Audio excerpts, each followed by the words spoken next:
So yun mga kabakbak, bali magdi-deliver po pala tayo ngayon ng sun dryer at isang print tab. Itong isa sa sa QC by isa. Isa naman sa may Paradise Street, Marikina. Ride ship sa akin guys. Maulan ngayon eh. May pasok sana ako pero suspend. Kaya nakabiyaya ko ngayon. Yung mga nakaraang araw hindi ako nakabiyahe dahil sa may exam po kami nun. Yung mga nakaraang araw ngayon nag-suspend kaya makakabiyaya ko ngayon. Sige guys, i-deliver na natin yan mga kabakbak. Ride ship sa akin.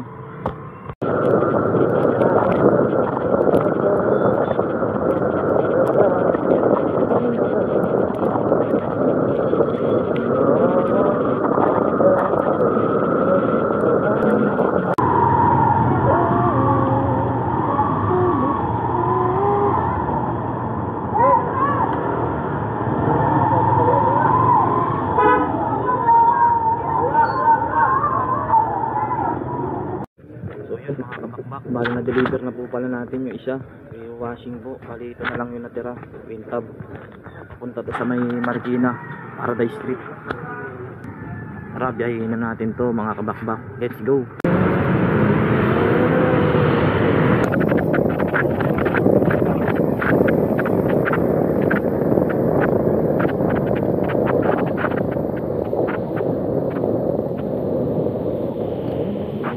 So yun mga kabakbak, bali na deliver na po pala natin sa Marikina sa may Camia Street.